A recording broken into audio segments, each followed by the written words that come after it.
Up and rolling? Yes, sir. All right. Sun's starting to set. We're about to go live here. Let this populate a little bit. Cotton Bowl special Wednesday edition.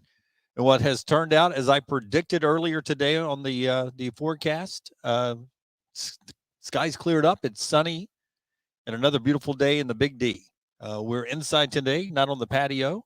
We'll work our way around the media area and talk a little football here tonight. Got a couple hours, very loose here. And we love your comments. You can jump in and comment on our StreamYard, also on Twitter at Next Round Live, at Jim Dunaway, at Ryan Brown Live. Is that what it is now? Ryan Brown At Live? Ryan Brown Live. At Ryan Brown Live. The Lance Taylor, who is off the DL, would join us on the show. So too will Cory Reamer and Dennis Dodd. Got any times for those guys? Dennis is coming up in about 2 minutes. Okay, Dennis pretty quick here. He's going to be off the top. Yep. Then we'll get to Cory Reamer, who won a national championship, and Lance Taylor as well. Already today, we've had a big win from Maryland in the Pinstripe Bowl, and Clemson is getting going as we speak and doing a little football action tonight. Alabama and Cincinnati worked out. Our special show here is brought to you in part tonight by the great folks at Dr. Pepper. And we don't have any Dr. Pepper with us right now. We're going to have to work on that.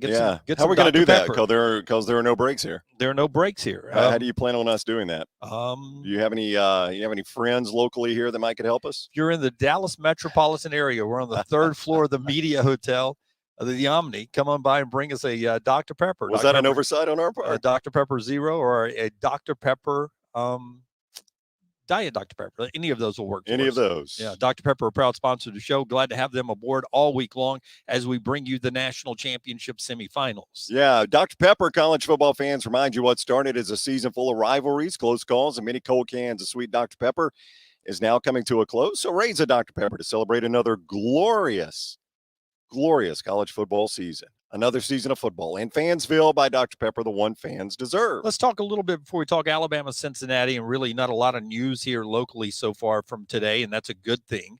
But let's talk a little bit about the other game going on in the semifinals. That's Georgia and Michigan. That's actually where Dennis Dodd will join us from, is down in Miami. He's there covering that game. And the good news in that game is it looks like everyone is going to be is Kirby put it, near full strength. The COVID problems in the Georgia program seem to be going away as we get ready for the game on Friday. So the worry that we had a week ago, or maybe 10 days ago, that somehow we could have a problem with the pandemic and COVID-19 in the semifinal games, seems to be going away a little bit. Yeah. And that's a good thing. And to the point where what Aaron Suttles told us last week on the next round has now been verified by your friend Slade Bolden. Slade Bolden joins us all the time on the Daily Diary. Yep. And Slade has let the cat out of the bag. Guess we'll discuss that with him tonight, won't we? And see what more he says. So Slade was asked about COVID testing last time he COVID tested and said he really can't remember because they only do it when they're symptomatic. Which is I think a good way to do it. I mean, to me, that's what makes sense. I agree. I mean, if you're showing symptoms, you should test. And apparently that's the way Alabama is rolling. And thus, if Slade isn't testing a lot, I'm probably guessing most guys aren't testing a lot. So I would assume Alabama's pretty close to full strength too. Yeah, so Alabama, that's what Slade Bolden said about that. Another practice day over at AT&T Stadium, the normal Wednesday practice. They'll do a Thursday practice and then a game, of course, on Friday. And that's where Alabama is. Same from Cincinnati. A lot of conversations today because the defensive secondary, the DBs made available from the Bearcats. And they have spent the past 2 days talking about answering really a lot of questions about how they can keep up with Jamison Williams' speed and all of that. So that's a storyline as well that we've been following all week long. But as I said earlier, we've already had one football game today where Maryland won. And I think that's the first time in maybe a decade that Maryland finishes the season above 500. So Mike Loxley, who has done this playoff run with Alabama before, finishes a very successful season by Maryland's terms. He wants it to be better down the road. Thompson's Talia Tungavaloa, a winner in quarterback today for the Terps. So they beat the Hokies up in Yankee Stadium today, and they got our bowl trio going today. It's a nice fall feeling day here in Dallas. We're about to head down to Miami, and Dennis Dodd of CBS Sports is going to join us. Dennis is in Miami for Georgia and Michigan. Welcome in, Dennis. It looks nice there as well. It's gorgeous weather here. surprisingly warm, but boy, look at that sunset behind you. How artsy of you. Yeah, we're right here on the bay in Fort Lauderdale, near Fort Lauderdale Beach. It's beautiful, 80 degrees. So yeah, I don't know what's it like in Dallas. 79 and sunny. We just don't have the ocean. Yeah, we don't have the waves crashing behind us. We only have the Omni Hotel. That's all we got, man. You got us beat. We're the 1 seed. We're covering right. the 1 seed. Yeah. We should be on the beach. We should be on the beach. Let's talk about your game first. Just the fans that are there. Is there a lot of Michigan, Georgia fans yet? Have you been able to see that? I know that's a tough town to get a feel on fans because it is so spread out there. But is there a buzz for Georgia, Michigan yet? Yeah, there is. Saw a lot of Michigan fans today near the beach. Haven't seen many Georgia fans, but given their proximity, I guess, to South Florida, they may come in late. But yeah, I mean, this game is obviously it's the best of the two games. I think Alabama's going to handle Cincinnati, and I think just because of the way they're constructed, Michigan has a heck of a chance to beat Georgia outright. I certainly think the number's inflated at 7.5. They were 7-point underdogs at home to Ohio State and blew them out. At home, this is supposedly a neutral site game. So no, I really like Michigan's chances right now. I read it, Dennis. I didn't get to see it, and I'm assuming you were on the Zoom with Kirby Smart today when he said, listen, Stetson Bennett's our starter. I'm trying to do this Kirby style. Yeah, Stetson Bennett's our starter, and we might play JT Daniels if we need, but Stetson Bennett's our starter, guys. I mean, was that pretty much – did you believe, Kirby, is Stetson Bennett our starter? I asked him that question. I said, is there a plan for JT Daniels? He said, it depends on the situation and if he's healthy. And I immediately – to myself said, if he's healthy, I didn't know he was unhealthy. In fact, the reason he's in South Florida and traveled apart from the team that he wasn't healthy. Is he talking about the earlier injury? Is he not over COVID? Or, you know, I thought that was dropped in there as kind of a hint, like, whoa, at least to the point that, you know, when you look at this guy's career, he's played 10 games since his freshman year. 10. 2018, he had that great year with USC, then got hurt in the season opener in 19. Hurt the last 2 years. And I think part of the reason Stetson Bennett is playing, and there's not much JT Daniels talk out of the Georgia camp, at least from the coaches, is that they can rely on him. You know what you're getting. Does he sling the ball down the field like a 5-star like JT Daniels? No, but he's reliable. And if you listen to Todd Monken earlier this week, he was very, I don't know what the word is, coy or dropping hints, you know, read between the lines that this is the guy we can count on. And I don't know what that says about JT Daniels. JT Daniels might be a better physical specimen, but Stetson Bennett finished second in the SEC in pass efficiency and second in the country in yards per attempt. I know he played against mostly teams where he could do that, and it's probably not going to be the case against Michigan. But we're talking about a guy who was what? We all did the stories when he got the job or filled in a couple of years ago, 4-stringer, you know, went to junior college and came back and still didn't know if he was going to play or not. I think it's one of the greatest stories, at least in recent years, for a quarterback in college football.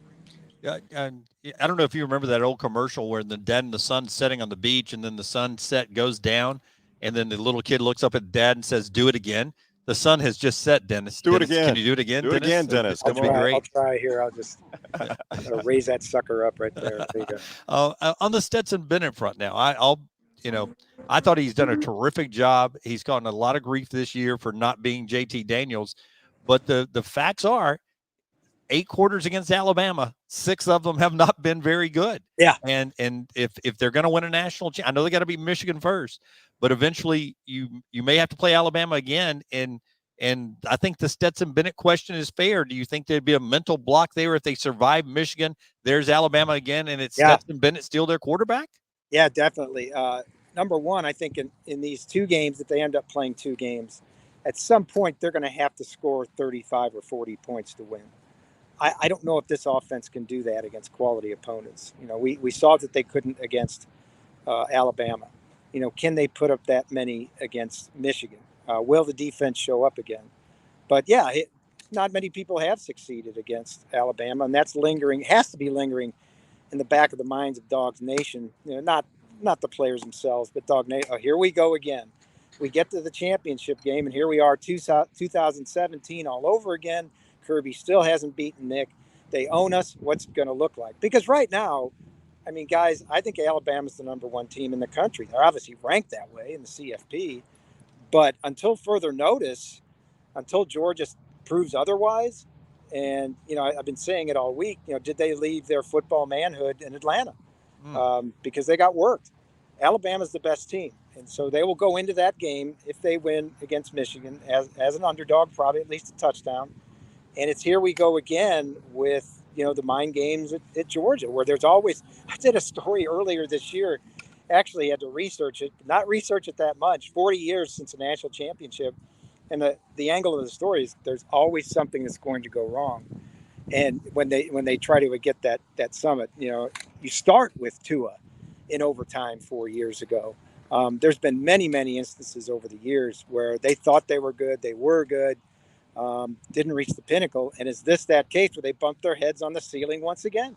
Yeah. Before you go, I got to ask you if you think Michigan can run the ball like they do all year on this Georgia defense, because Alabama ran it enough, but they were able to throw it all over the field. I don't feel like Michigan can throw it all over the field. Can they run it on Georgia? I think they can. And before I answer that, I think, that in a roundabout way, this is a weird point to make, but if you make Cade McNamara a passer, then Michigan has a better chance than if you make Stetson Bennett a passer. In other words, if you take away the run game of Michigan, Cade McNamara within this season has gone from game manager to somewhat of a weapon. He threw for 400 yards, career high against Michigan State. Now, Michigan State had the worst pass defense in the country. The point being that he was able to do it. I do think they'll be able to run the ball. They're a B gap team. They set you up in that they will run 5 times in a row between the tackles and then play action. They will, run the ball 6 times in a row, do an end around. They'll be in the red zone and do a flea flicker or something like that. Josh Gaddis, we already know this, has had a great year. He was the Broyles Award winner.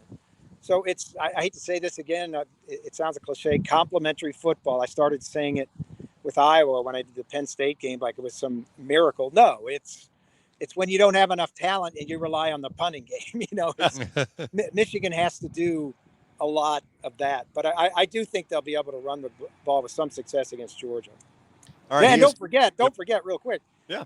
They are, at least in terms of the Joe Moore Award, they're the best offensive line in the country. That's what that award goes to. Yeah, that's a great point. I saw them. They got the big piano, so they've got the award. And you're right. It goes to the best offensive line in the country. All right, Dennis Dodd, CBS is where you follow him, at Dennis Dodd, CBS. Read him at CBSSports.com. See him on CBS Sports HQ, all those places with CBS. Dennis, thank you so much for the time. Enjoy Miami. We'll talk again soon. All right, be well, guys. Thanks. All right, you too. Take care. That is Dennis Dodd joining us from down in Miami as he is ready for that game against Michigan and Georgia.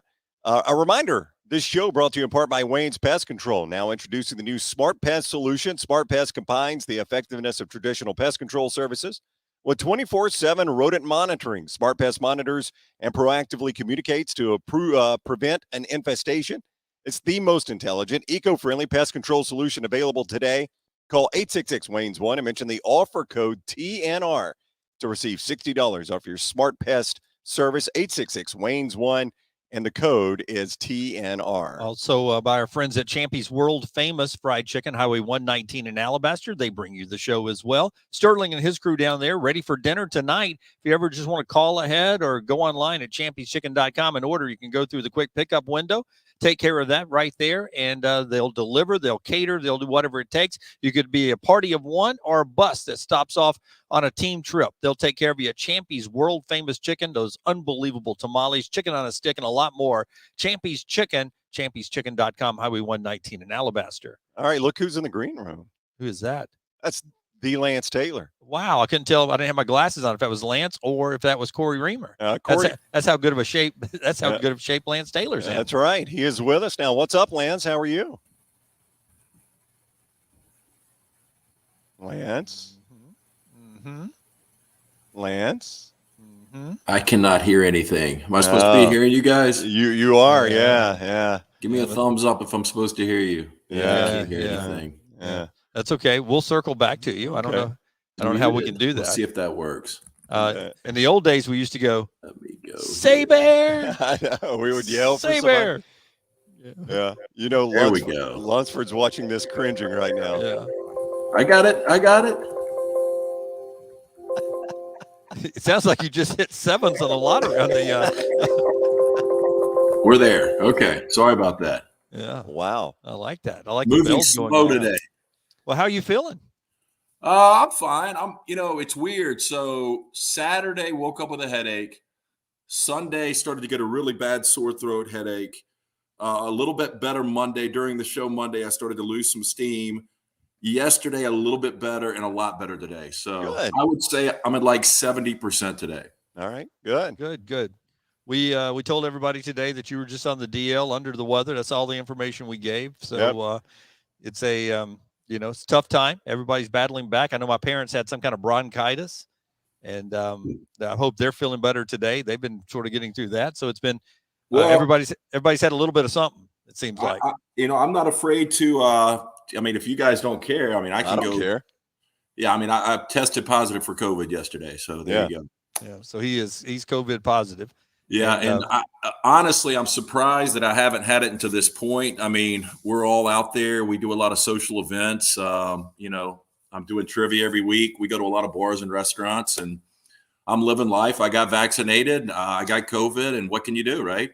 That's right. So now he's on the shelf for 5 days, according to the CDC, and then we'll have him back in the fold next week in the studio. So you've had a chance to sit back today. Did you watch any of the Maryland game in Virginia Tech? Or did you pass on that? I actually gave out Maryland minus the 4.5, and it was a pretty easy winner. I thought Talia played well. That Virginia Tech offense was just awful, and it really worked. Braxton Burmeister, leaving the program, they didn't have an answer at quarterback, and it was just it was really an awful game. I liked it because I had Maryland, but it looks like we got a decent game with Clemson and Iowa State right now. Let's start there in our conversation with Lance Taylor of The Next Round, one of my favorite shows. I enjoy what you guys do every day, 9 to 1. Thank you. Yeah, I love the new format. Don't you love their new format? I love the new format. I like the new format. I love the fact that they were on from 9 to 11 or 9 to 1, and then they started this 7 to 11 thing. We only did it one day. We're doing it again Friday. Yeah. We'll do it one more. We'll do it one more time. I don't know if we'll ever do it again, but we'll do it one more time on this Friday. I want to start with the game that's on right now.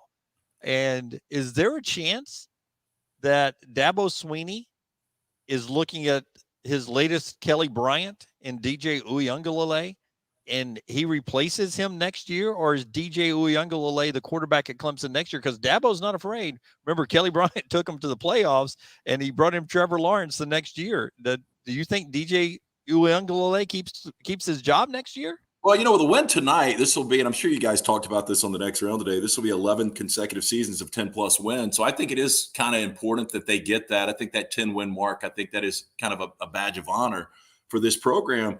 But Clemson's been elite when they've had elite quarterback play, going back to Deshaun Watson the first time we were in the desert watching them play for a national championship, and then Trevor Lawrence, obviously. And DJ's just not an elite quarterback. And watching him, that first drive, made a couple of plays, but he's inaccurate. He just doesn't have the mobility those other guys had. And I really believe that, Clemson's one of these premier programs. They draw quarterbacks in. And I think it's 50-50 whether or not DJ's the quarterback next year. I really do. Yeah, we got some more to talk about with Oklahoma. Cory Reamer is about to join us. You want to stick around and talk to him, Lance, or jump back on with us? Your call. It doesn't matter to me, man. Trust me, I'm not going anywhere. You like Cory? Cory's a good dude. I do like Cory. Cory and I, we actually met years ago at Buffalo Wild Wings. Me and Fitzsimmons used to do a Friday night show up there, and Cory's parents used to come up there every Friday night, the Buffalo Wild Wings on, I guess it was Highway 150 then. Yeah, so I got to meet his parents, and then met Cory, and Cory showed up a few times at Odie's. And, you remember this, Cory? Absolutely. Yeah, you do? You remember that? Us too. Oh, absolutely. Those were the days. I was still in school. I was still in college at that point. The glory days, still in college. It's been years. And Yeah, that's it. And I remember seeing your dad, Cory, at halftime of the Rose Bowl when you won the national championship in 2009, and your dad was still sweating it. And I told your dad, I was like, this game is over. And he was like, this game is not over. I said, He trust was me, that this way. game is It over. didn't matter. It didn't matter what the score was for any game. He was sweating every single game. I guess that's what being a parent gives you, some different lenses to watch the game through. Yeah, there's no doubt about that. As Cory joins us, let me remind you, part of this show brought to you by our friends at Culver's. They are in one great location right now, soon to be two. Stadium Trace just off 459 and 150 in Hoover there, and coming soon to Tattersall Park on the corner of 119, 280. Culver's, welcome to Delicious. So let's talk about this game, Cory. First of all, I want to take you back. I mean, guys that played in the program, when Alabama was suiting it up, getting ready to go against Georgia, did you have to convince yourself that the Tide was going to win that game, or were you confident going into it? Did you have a lot of doubt? I'm just curious, as a guy that bled some crimson, how you felt going into that one. I mean, I think any fan, player, anybody had doubts.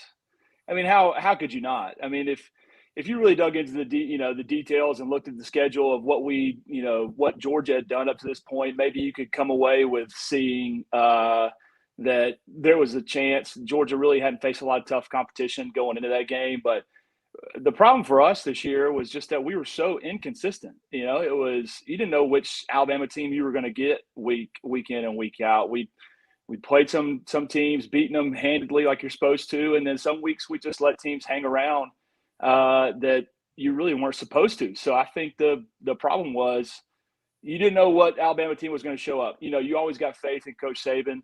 I tell you, the people who were the most confident in Alabama winning that ball game were all the Auburn fans that I'm friends with. They had no doubt that we were going to go in there and handle business and win that game outright. And I was like, well, y'all just took us to the brink, and Auburn sees no chance that Georgia wins that ball game. And here's every Alabama fan that I'm talking to is as nervous as I'll get out going into that one, thinking that we got no shot. So, I think that was probably the best performance that we've put on the field for this season. Hopefully we can continue. I think looking through the season, you saw good offensive games from us, good defensive games from us, but not too many where you had both sides of the ball playing as well as we did. And we just matched up really well against Georgia as well. Yeah, worked out good. Cory, I'll ask you this. We had Will Lowry on before that game, and I asked him, I said, hey, what kind of speech will Nick Saban give tomorrow before they go out onto the field? And Will said, Jim, I'd love to be able to tell you, but I didn't play for this Nick Saban. The coach I played for doesn't exist anymore. Do you see a different Nick Saban like he does? I think that the principles and the values and the day-to-day, the way he handles his business hasn't changed. I think what Will's probably talking about is just the smiling after the wins and just being excited for this team, and the way, when we would play bad, how he would handle the press conference afterwards, trying not to downplay the poor performance that we had on one side of the ball, whatever it was. I mean, he wasn't afraid to let the media know how bad we played. And it just seems that it's just a different tone every week or now than it was then. He's got to be careful about what he says. He's got to build confidence in these guys. And I think that's probably what we lacked a lot of this season. We got such a young team. These guys are all freshmen and sophomores, a lot of guys that were playing in front of crowds for the first time. And you got a different dynamic of being a head coach than you did when I was there. If your coach gets mad at you or says something negative about you in the media or the press or whatever, the guys in the transfer portal the next day now, there's not as much, accountability to live up to the standard that Coach Saban sets. He's got to handle it in a much more delicate fashion than he did 10 years ago, 12 years ago. But the speeches probably haven't changed that much, and the way he handles the process hasn't changed. It's just how he has to be a lot more delicate with his words and how he acts, because recruits are always watching him. The players have a lot more leverage in today's college football than we did. I mean, there was no thought process for anybody that was on the team. And 2008, 2009 of entering a transfer portal or leaving Alabama to go somewhere else. So it's just a completely different college game than it is today than it was 10 years ago. You mentioned these underclassmen. How difficult is it to switch that mindset when you go from nobody thinks you're going to be able to beat Georgia as a touchdown underdog to now you're almost a 14-point favorite against Cincinnati, a team that everyone thinks you're going to be able to beat? Yeah, this is what you've seen this year. You know, we show up to teams that, you know, we know are going to be competitive, and then we've played down to the competition some games this year, which is the hardest thing to manage in terms of for coaches. You're just trying to, and you could tell by the way Coach Saban talked of how do we get these guys to play to the same standard, same level every single week, no matter who the opponent is. And I think that's probably one of the most difficult things for a coach to deal with. These guys are coming off of a dominant performance, and you always hear coaches talk about, you know, the distractions that come with the media and tell them how great you are. And it flooded to after that Georgia game. You just heard about Alabama just manhandled the best team that everybody's been talking about is the best team in the country for the entire season. And we just go out there and dominate them. And now you've got to reset and focus. And these young guys have struggled with it. I think that's probably been the biggest obstacle that everybody's had to overcome this season is that we have a standard how you get these guys to wipe the, you know, have a clean slate each and every single week and focus on us. And I'm using a lot of Coach Saban's terms. I mean, it's just like, it's so cheesy and it's so cliche, but it is the truth. I mean, it's the hardest thing for these guys for these young guys to understand is we got to go play our game and not worry about, you know, who the opponent is. A lot easier said than done. And you see it week in and week out from all these other programs, teams that are getting beat by teams they have no business getting beat by. And, you know, for these young guys, you know, you're hearing about this first time a group of five that's in the Power Five conference or in the college football playoffs. You gotta eliminate that and go out there and handle your business. You know, you don't want to be the team that loses to the first team that ever reaches the playoffs as a group of five. And I'm sure that's probably been a huge motivation for this team as well, for Coach Saban that he's used. It's like, you know, focusing on making sure you're doing what you're supposed to do, because winning's fun, but losing to a team that you're not supposed to lose to is, you don't think it's going to happen, but you don't want to be that team that does it. Cory Reamer is with us, the former Alabama linebacker. By the way, part of our show presented by Hemp Hill Services. If something is not running right, flowing right, draining right, or flushing right, disaster can strike at any moment. I'll tell you who we trust, Adam, Chad, the team at Hemp Hill Services. They fix it. They fix it right the first time. Hemp Hill Services does it right and does it at a fair price. For all your plumbing, cooling, and heating needs, trust the name Birmingham's trusted since 1954, Hemp Hill Services. Call now 205-229-2090. That's 229-2090. We were asked by a listener earlier, and we said we would ask you this. I don't know if Jim remembered. I did, so I'm going to steal Jim's question. I don't remember. Okay, good. Jim's forgetful sometimes, Cory. The layoff. They ask specifically about defenders. Do you kind of lose some conditioning with a layoff? But both teams have laid off, both sides of the ball have laid off the same amount of time. What does that do to your conditioning? I remember that question. I didn't think it was very good, but go ahead. Wow. What's that do to your conditioning, Cory, when you have that kind of layoff? Don't pay attention to Dunaway. It's a good question. Yeah, I mean, it's definitely difficult, but you start, you know, during the downtime, you're doing a lot of the weightlifting. You're not leaving Tuscaloosa and just going and hanging out the house and not doing anything. You know, the practices don't start till 2 weeks really, or 10 days out from when the game actually starts. You're spending a lot of time in the weight room with those guys. So the conditioning, it actually probably it gets better through that time period of laying off, because you're going back and doing some of that, you know, not as intense of fourth quarter stuff that you were doing during the spring and the summer off season, but you're doing a lot more to kind of get your body back in shape. The hardest part is just the flow. You know, every week during the season, you're always playing football, and now you got to sit out for a little bit. You're not actually doing any football activities for a while. Knocking that rust off and getting back into the flow of the game, getting that timing back for the offensive side of the ball with your with your receivers and your offensive line and everything else, and calling plays and getting that started up again is probably more difficult than the actual conditioning part of it, for sure. A lot of respect I have for these guys deciding not to partake in any of their bowl activities. They voted on that as a leadership council.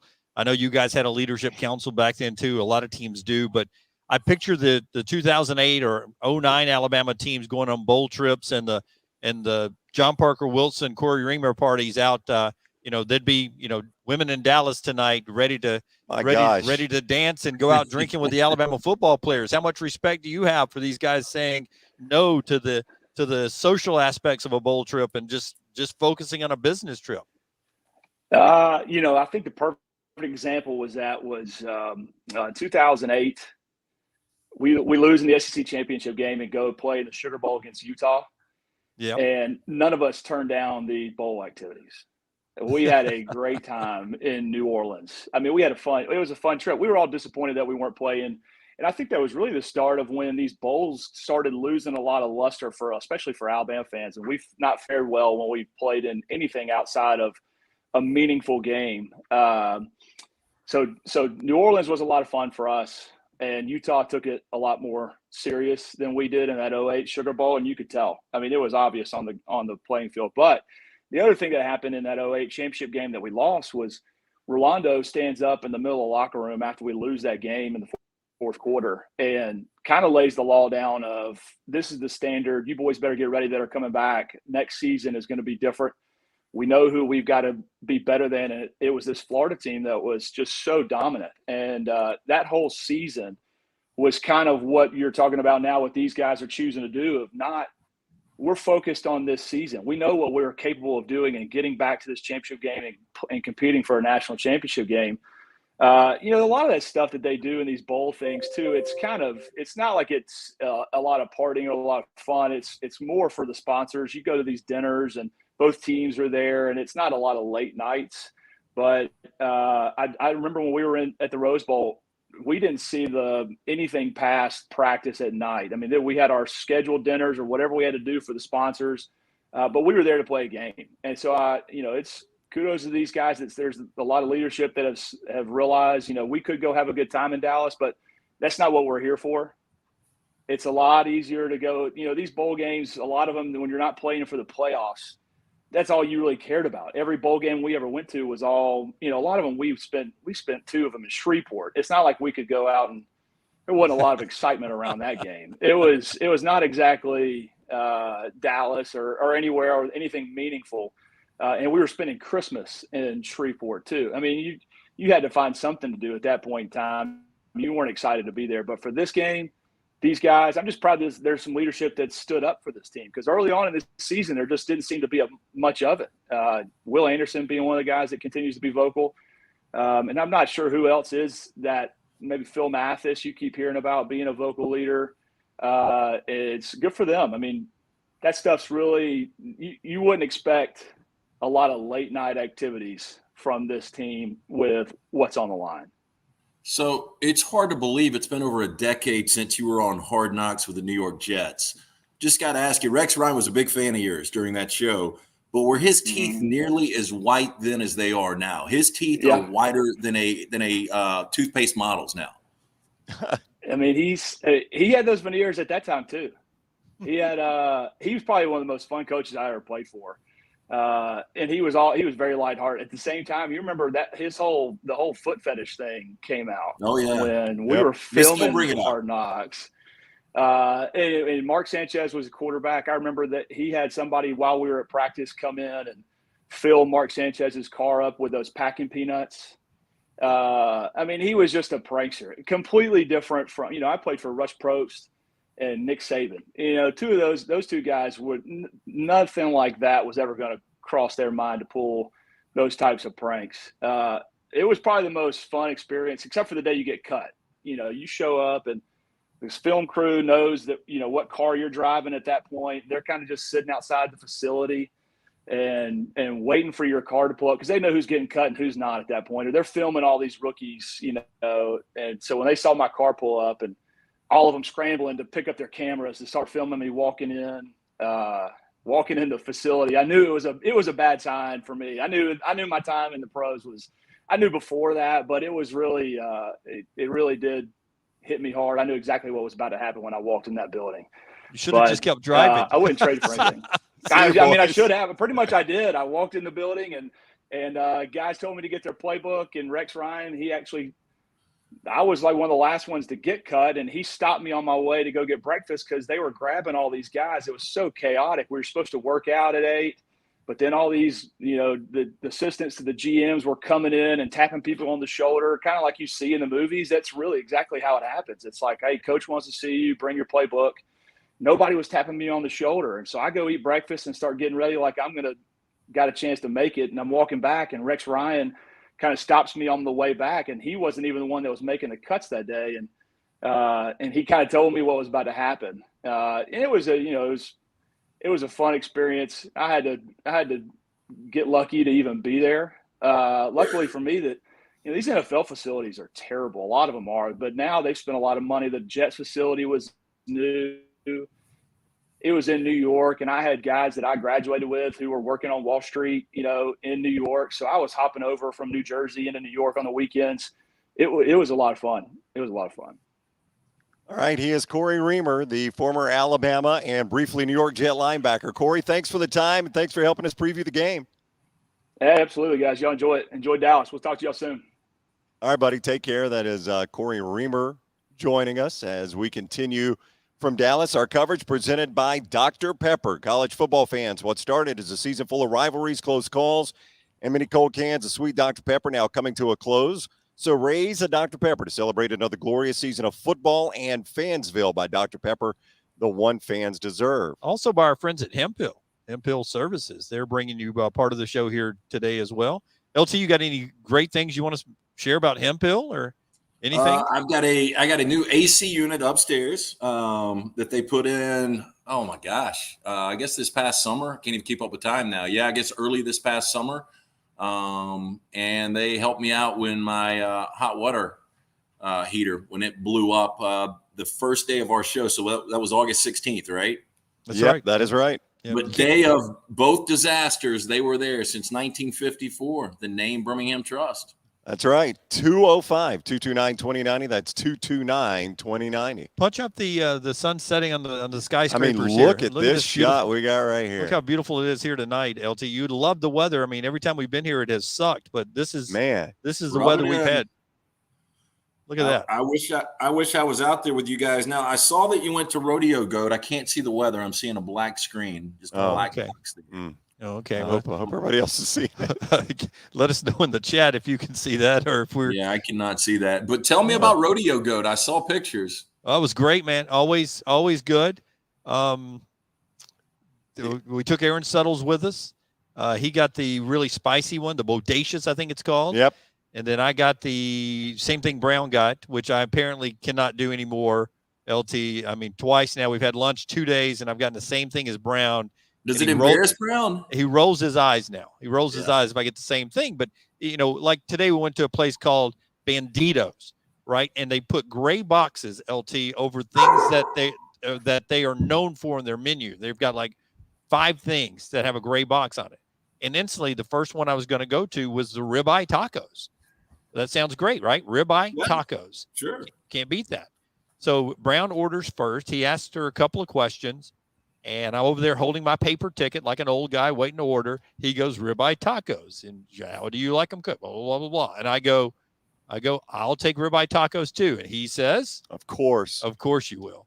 It rolls his eyes. And I was like, are you kidding me? Well, I think it's 2 things. I think Brown thinks you're indecisive. And then the second most important thing is if for whatever reason it's not good, then you blame Brown for that. That's exactly right. That's what's going to happen. Ever blame Brown. Well, let me ask you, the ribeye taco's good. The ribeye tacos may have been the best thing I've eaten since I've been here. Really? Yeah. Yeah, they were fantastic. I would agree with that. Now, we went to a steak place last night that I think you would have liked. Yeah, you would have. You would have liked this place. Our friend Lori Roberson recommended it from we know her from Wedgwood and Robbie's wife and from the Colonnade crew. And it was called Town Hearth, right? Yep. It's a weird name. I don't know what the name means, but it's a cool spot, Lance. And there no windows when you pull up. No windows. It was like a gentleman's club. And it did. I thought I was walking into one of McLaren's places, and there's no windows. But you walk in, and it's the most eclectic decor I can remember seeing. The chandeliers everywhere, trophies from the 1970s, like youth baseball and swimming and motorcycle. But they were all motorcycle trophies. Yeah, all over the place. Yeah. Did you need your phone to order from the menu though? No. It's bright on the phone. Yeah, bright inside. Yeah, no, it was a bright, and people. There were a couple of people had cowboy hats on. A couple of young ladies who barely had dresses on. Yeah, I'll tell you this: Aaron Suttles was blown away by the bourbon selection. Blown away. Yeah, you would have been blown away by the wine selection. I mean, there was a whole column of, $1,000, $2,000 bottles of wine. Yeah. Pappy Van Winkle. They had what was the oldest Pappy? 15. Yeah, Pappy 15. And what were they charging a pour for that? What was it, 65? No, Aaron got something that was 65. It was a lot more for the Pappy. I think. Was it really? Yeah. Wow. A lot more. My steak, I had I forget what I had, a bone-in strip, and it was $110. And then you get the sides and everything, so it wasn't too horrible for the actual meats, but the bourbon and the wine selection was up there. I was afraid to order a wine, LT, because I could not find wine by the glass. It was all hundreds, like the cheap stuff was hundreds of dollars and then into the thousands. I wanted a good glass of red wine, but my glasses were not working enough I could find a glass, so I was afraid to order it. So I ordered this drink called and he copied me now on this one. I did. I wanted a tequila drink, and I could only find one tequila drink. And I was afraid to just order it like our friend Mondelli orders it. And I need to text Mondelli, because the way he orders it's the way I want to order it from now on. It's just the tequila with a splash of whatever he puts in it and a lime. That's all I want. That's all I want now. I don't want it ranch water's fine, or the way Mondelli orders it. That's what I want. But I end up ordering this thing called Summer in Dallas. And Brown says, "Ooh, I'll make that 2." I was waiting on Dunaway to order. So both of you guys are eating the same thing, and y'all are both drinking Summer in Dallas. I got something different than Dunaway. I got a filet. Yeah, but this thing comes out. I'm telling you, it is the girliest drink I have ever had in my life. I want to remind people, this is why in 2009, when you guys went to eat at Fleming's, if they asked you if it was a special occasion for you two. I'd forgotten about that story. That's a good one. That was in 2009. Yeah, I know. Yeah. Summer in you Dallas. guys are still together. Yeah. All these years later. Yeah, 50% work. But you know what? You're not sharing a room now. That is true. Definitely not sharing a room. So you want to tell them what we did today, or save it for the show tomorrow? So today, we'll get back into sports, I guess, at some point. So today, I want to ask Lance about this Oklahoma game. So today, we go to eat at Banditos, and it's on the SMU campus. So we do a 30-minute walk to buy an adapter as we continue to try to fiddle with our shot out here in Dallas. Yeah. And we'll have it ready about the time we have back to Birmingham. So this is going to shock young Reed, but we needed one more adapter to make this work. So we went and bought one more piece of equipment. We walked 30 minutes to buy it through it was such a nice day, and we walked through the SMU campus. Yeah, so we walked right through the middle of the SMU campus, beautiful up there, and we go to an office depot. Well, as we pass that, there is a mass transit trains, like the subway or the L train or all of that in a major city. And I remembered right outside the Omni here is Union Station, one of the stops on the train. And I said, we should take the train back. And he goes, "You want to?" And I said, "Well, the Uber up here was $17. The train can't be that much. So yeah, let's do it." So we rode the train back, and it was an experience. It was different. I didn't realize they had a train in Dallas. Yeah, they do. And we probably need one in Birmingham. In fact, when you pull up to the hotel here, you go right over the train tracks where the guy stood that shot Kennedy, and it's overlooking Dealey Plaza right there. Every day I hear him tell me how Lee Harvey Oswald did not shoot Kennedy. Every day. You need to go to Dealey Plaza yourself and make your own theory there. Dunaway's driven through it like 4 times. Every time we go somewhere, we drive through it because it's right here by the hotel. And it's going to shock you. It's not as big as I thought it was going to be. Yeah. You know what he was disappointed by this time? The school book depository. He's like, I thought it'd be bigger and more regal. Yeah, I thought it was a bigger building. And the shots in there. Let me guess. If you saw the showcasing, you would say it wasn't as big as you thought, right? But on TV, I mean, on the film, when you've seen it in movies and on TV, it looks like it's such a long shot. But I mean, he basically was shooting right down, and my goodness, a BB gun could have made it to the car from that shot. It wasn't like this BB gun. He didn't have to. The car is going like 30 miles an hour. He didn't have to be the greatest shot in the world to make that shot. I mean, yeah, it's a especially when area. the CIA was doing it from the train tracks up top. Yeah, rolling caravan, not a difficult shot at all. Hey, our coverage brought to you in part by Wayne's. They have been serving the SEC footprint since 1973. More than 100,000 customers. Let that sink in for a second. 100,000 customers. Wayne's is who handles our pest control, our yard service, all of it right here on the next round. 866-WAYNES-1. That's 866-WAYNES-1. You can call them, use code TNR if you want to talk to them about that smart pest that we tell you about all the time. It is amazing, intelligent, eco-friendly. Basically, they just monitor your attic, your crawl spaces, looking for the rodents you don't want to deal with. They get the notification, then they come handle it. 866-WAYNES-1. TNR code saves you $60. 866-WAYNES-1. I want to ask about Oregon, Oklahoma, Lance. How you feel about that one right now? What's the score right here? Do we just have a field goal? Long field goal from Clemson. Yeah. 6-3 Tigers right now. Yeah, boring game. Oregon, Oklahoma is kind of the same. I brought this up when we got the bowl matchups a couple of weeks ago. I said if I would have told you guys in August that Clemson and Iowa State were playing in a postseason matchup, we all would have said, wow, Matt Campbell got Iowa State to a 14 playoff. If I would have told you Oklahoma and Oregon were playing, you probably would have said, hey, there's a good chance they're playing in the semifinals as well. So, for all four of these teams to be playing tonight is pretty crazy. I think it'll be neat to see Bob Stoops on the sideline. Oklahoma 6-1 all time against Oregon. Do you guys remember the last time they played? Oklahoma and Oregon? They played for the was that the onside kick game? It was, Brown. It was 2006 in Eugene. It was the only time Oklahoma's ever lost to Oregon, and that was when that poor official ended up retiring because of that call. Do you guys remember that? Yeah, I don't even remember how he screwed it up though. How did he screw it up? I don't remember either. I just remember it was very controversial there at the end, and he admitted to screwing it up, and he got death threats forever from Oklahoma fans, and he ended up shutting it down because he was a Pac-12 official then.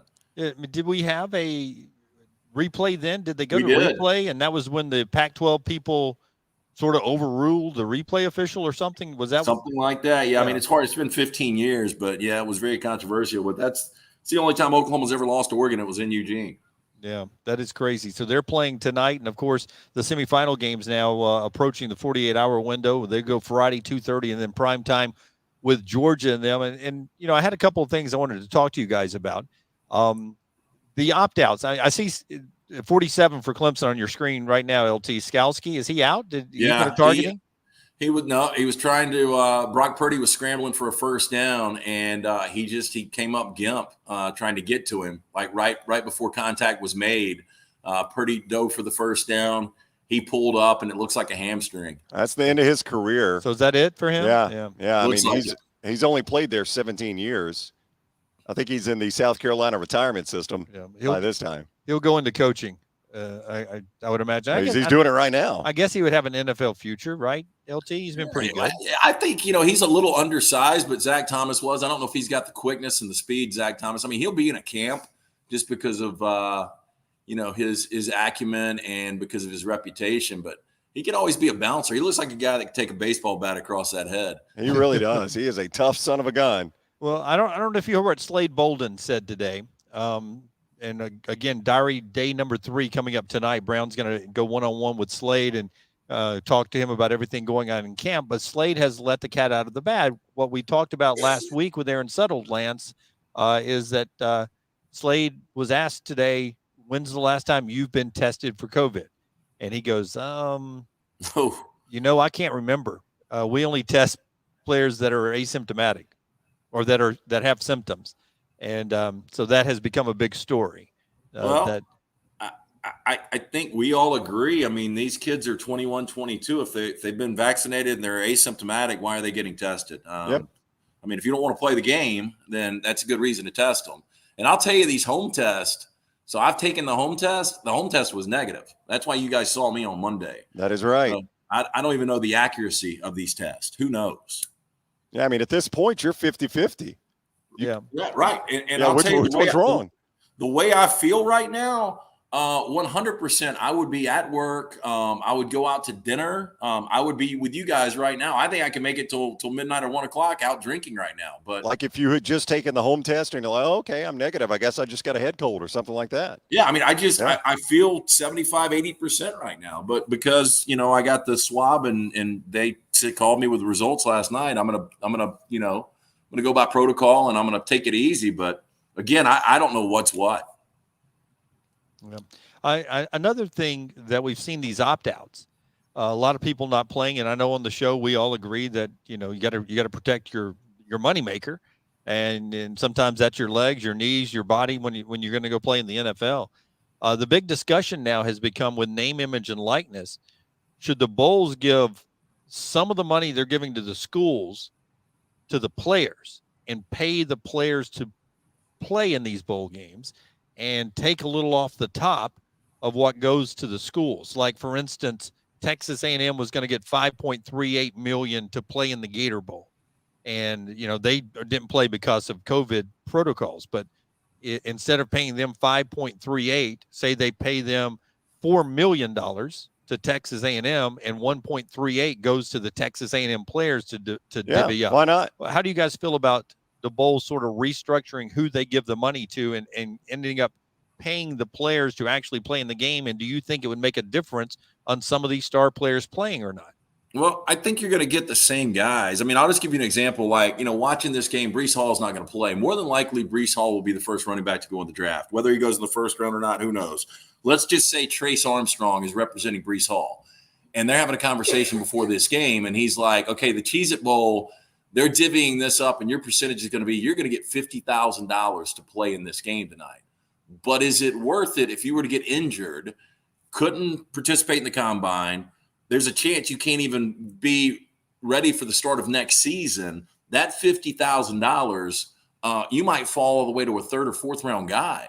I just, the money's going to be there for guys like that. So I think these superstars, the elite of the elite that opt out, I don't think it's going to affect them anyway. And I think these other guys are going to play more than likely. So I don't know if it matters. I mean, okay, so there's not a price you could pay then. Well, I mean, but think about it for a second. Lance is good at this kind of math. What do they travel to these games? 105 players? Is that what travels? Yeah. Yeah. Well, we'll make it easy 100 on me tonight, though. Okay, so 100 players. So that's 200 total players in the game. Let's just say they chop up 2 million. 2 million of it goes to the players. That's a nice paycheck, but per player. But if I'm Chris Olave, that's pennies on what I'm about to make. Yeah, I mean that's $10,000. Yeah, I mean that's $10,000. A lot of players would love that. A lot of them. But if I'm Chris Olave, $10,000 is not worth risking it to play in the Rose Bowl. Yeah, I mean their head coach isn't going to go to a quarterback club for $10,000. That's absolutely right. Part of our show being brought to you by the great folks at Champy's Chicken, where you get great value on the dollars that are spent. Sterling has created a great atmosphere down on Highway 119 in Alabaster. He likes the slogan for Champy's world famous chicken is very simple. It's blues, brews, and bird, and that's a great trio there to have. Great music, great beer selections, and also that great chicken right there at Champy's world famous fried chicken. The Mississippi Delta tamales, which a lot of you've enjoyed over the holidays. Also a lot more, including a chicken on a stick. They'll cater, they'll take care of your parties, and make sure that you are satisfied every time. Whether you're a party of one or a whole busload, your team's on a trip to a basketball game or something, or fans heading to the casino or something, pick up some chicken, man. Eat it on the bus. It's Champy's world famous fried chicken, Highway 119 in Alabaster. Can I ask you guys something real quick? Yeah. Sad admission, I didn't get to watch or listen today. Understandable. Yeah. Well, so I don't know what the feedback was, and I didn't get to see post game yesterday from the Birmingham Bowl of Houston 17, Auburn 13. And watching that game, I know this is going to be shocking to you, or this is going to be breaking news, but Auburn has what we would call a quarterback problem. Slight. And I just wonder what the Auburn fans were saying. I mean, I was blown away. We didn't see D. Davis. I'm blown away how bad TJ Finley is. And there's got to be another answer at quarterback next year for Brian Harsin, because if there's not, you're going to see another 6-6 season. You got to have really good quarterback play, especially in the SEC West, to win games. I mean, you're saying exactly what they're saying, Lance, is that how does D. Davis not play last night? If you didn't see him, when are you going to see him?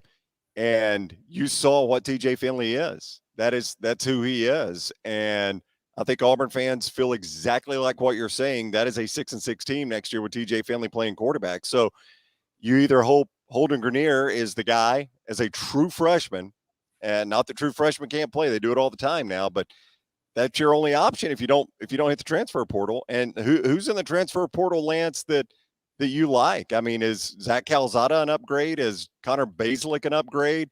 Is the kid from Incarnate Word an upgrade? Cameron I Ward. don't know Ward? anything. I just know the name from the kid from Incarnate Ward. Yep. I'm a little surprised that guys like Spencer Radler, and Dylan Gabriel didn't hold out a little bit more for better situations than they actually went to. But, would Calzada or Basilick be an upgrade over TJ Finley? Oh, yeah. I mean, again, both of those guys are experienced quarterbacks, especially Basilick. So if I was an Auburn fan, I could get behind Basilick. But, I don't know. They've got to do something. It just makes no sense, especially with the redshirt rule the way it is now, that you can play in 4 games, and how he was taking reps. And, the speculation was he was at least going to play 3 or 4 series. TJ Finley, he made 2 good throws in that game, and he made, 8 to 10 awful throws. I know. Yeah, it was such a roller coaster. Yep. Yeah, and I just didn't get it. And then, when you get 8 yards on that final possession with Tank, and then you've got 3rd and 2 and 4th and 2, and you throw the ball and Tank's not on the field, I was just completely baffled. I didn't know what Harsin was doing in that game. Well, and that's another criticism that came up yesterday and has continued to plague this Auburn coaching staff. It plagued Mike Bobo, and Harsin's getting tagged a little bit after yesterday, is why they go away from Tank Bigsby. Bigsby works a lot, and it seems like they go away from him a lot. But LT, they had a lot of open receivers, so I don't put it on the play calling. I mean, the guys were wide open, and this guy overthrew them. Not even Bo Nix close on the overthrows, and underthrew some so bad that guys were having to make a diving catch and review on replay on what should have been a touchdown, having to come back and make a diving underthrow catch. It was just insanely bad throws. No, I get that. Look, so yeah, you can not question the play calling if you want, but you got to know as a head coach, what are the chances that TJ Finley is going to be able to execute these throws? He wasn't doing it. For Tank to only get 16 carries yesterday, I mean, I just would have wore the guy 6 yards a carry. 6 yards a carry, and he got 16 of them. Yeah, I think if he's more of a focal point, they win that game yesterday.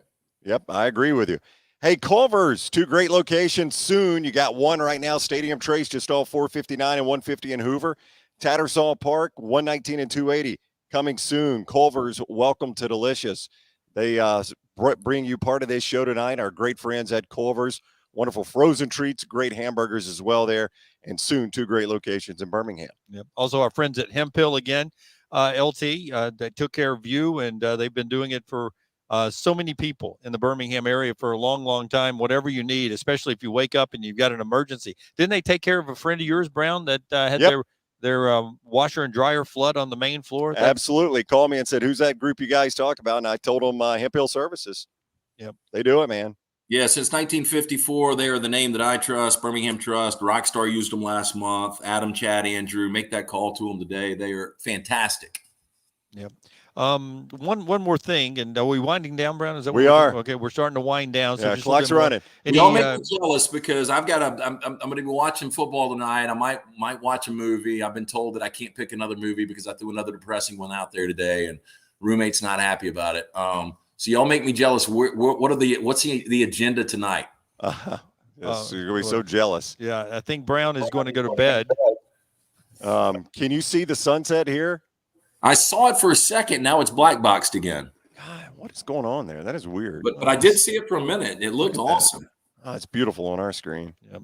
Yeah. Stephen, thank you for watching. Stephen is tuned in there. A lot of people commenting in the chat room. You got any comments up there, Brown? You want to throw some out? Yeah. Lance, I think it's going to be pretty low key tonight to answer your question. We ate a very late lunch, so I don't know what I'm going to do for dinner. What about Joe T. Garcia's? What's that? What about Joe T. Garcia's? Yeah, it's Dunaway was ready to do this. The Uber ride is going to be $120 round trip. We could ride the train. Yeah, no, I'm not doing the train again. But I told him, it's a $120 round trip, 60 for me, 60 for him. Yeah, but think about it. You dropped 110 on a piece of meat last night. So 60-60, the place isn't that expensive. It's cash only, right? It is cash only. Yeah, but I mean, you probably can eat a feast for $50 in there, right? Oh, you can. You can eat all you want, buddy. You can eat all you want. It is I so think you good. guys should do it, man. I mean, I definitely, that was one of the things that I really wanted to do out there. Yeah, and we're not gonna make it to your steak place either. What is it, Nick and Jerry's? Nick and Sam's. Nick and Jerry. What was it? Nick and Sam's. Nick and Sam's. I went to Nick and Jerry's. All they had was pork chops. Nick and Sam's. I didn't make it there either, but we had a pretty good steak last night. I enjoyed it a lot. So, before we go though, one more question. We're tipping off basketball now down at Auburn and LSU, and then Alabama later tonight. The lock that you didn't give out, but Jeremy Purvis did today, was Alabama -3.5. How do you feel about that game later, an Auburn game, which is just underway? I think freshman guard Kennedy Chandler will give Alabama some trouble. I think this game will go to the wire. The numbers moved up to 4.5. I like Tennessee. You like Tennessee? I do. I would say keep in mind, watch the protocol in that game. See which Tennessee players dress out or not. There have been some buzz that maybe they've been hit a little bit. I will tell you, man, this has been really frustrating as far as handicapping goes. Mississippi State, I got to give out, because of the way we do the subscription where they don't have to talk to somebody, the old tout that would get on the phone and wear you out and call you back and stuff. So we try to load everything up where you've got a password, you go on and you get all your plays early. It's kind of burn us because I wouldn't have had Mississippi State last night. We've got so many people that are either opting out last minute or because of COVID protocol, they're out. So it's really difficult to keep up with some of this stuff. It really is. Brett says Tennessee has two of their best players out with COVID. So that buzz is out there. If it's Chandler and Fulkerson, then I'm on a loser. Yeah, if it's Fulkerson. So yeah, there's those reports are out there. Jeff says he hopes, I think Bama bounces back tonight. That was a tough one last time out against Davidson. Yeah. We all saw that one. And before that, a sluggish one against Jack State and a bad effort against Memphis. So they have trended in a pretty bad direction. But now it's SEC time, and it's like a new season. Time to crank that up. It is. Jeff asked, how far are we from the stadium? About 20 minutes. Depends on traffic, obviously. But if you've never been to Dallas, Arlington is roughly halfway between Dallas and Fort Worth. And that's where the stadium is. We're in downtown Dallas. So about 20 minutes. It's not too bad. Did I tell you guys when I came out there, I came out with Will Haver, our good buddy from Taco Mama. And we ironically came out with the Superior guys. And they had us a really nice setup for Michigan and Alabama. And this is in 2012. But we stayed at the Omni. And they actually bussed us to the stadium and back. And I think I might have told this before. When we were on the way back from the stadium, I was so excited about getting to Dallas and going out. And because it is pretty long haul in that traffic, about a mile outside of the stadium, our bus broke down. Oh, my gosh. Oh, no. Yeah, and so we were stuck on the side of the road. Oh, only a mile away? I'd have walked at that point. No, a mile from AT&T Stadium. Going back to Dallas. Oh, okay. Yeah, you would not have walked there. I thought you said a mile out of Dallas. No, we did hitchhike, though. We did hitchhike, and I paid somebody to get us back into town. This was pre-Uber. That is why you were the best. That's right. I'm not surprised at that at all. All right. Thank you to Wayne's. Thank you to our friends at Dr. Pepper, our friends at Culver's, Champy's Chicken, and Hemp Hill. That's our Cotton Bowl special for this evening. We appreciate all you guys participating. This will be up all night. If you missed any of it or want to come back and watch it, and you can do that at any time in your convenience. Conversations with Cory Reamer, also with Dennis Dodd. LT, let's see. Mark wants to know, will you be on the show tomorrow, 9 to 1 o'clock on the live show? Yeah. Friday is going to be tough, 7 o'clock, but I am with you guys the rest of the week. So I will be on 9 to 1 tomorrow. Looking forward to it. Okay, well, do us a favor. Let's don't do too much. Do 9 to 1 with us tomorrow, and do 9 to 11 with us on Friday. I would take that. I mean, if you guys want to twist my arm, that sounds like a great plan. I would like to have you for all 8, but I'll take, much like Stetson Bennett, who only is good for 2 quarters against Alabama instead of 8. 6 out of 8 quarters, he hasn't been good. I'll take 6 good hours from you. I am knocking on wood. I as long as I continue to progress, we're good to go. All right. Yep. Well, Brown and I continue to test negative, so we're rolling along out here in Big D. You guys stay safe, man. I mean, this is, I know people are divided on a lot of this stuff, but it is highly contagious. It really is. Yeah, there's no doubt about that. I know so many people that are struggling with it right now. Fortunately, it doesn't appear as severe as it once was. People are getting over it quicker, and as you have, so that's good, man. I'm glad that's the case. Look, man, live life, be safe, and take care of each other, man. We'll be good. That's right. All right, we'll see all you guys tomorrow morning. You'll have fun tonight. All right, see you, buddy. That does it from here in Dallas. We'll see you tomorrow morning, 9 o'clock on the next round.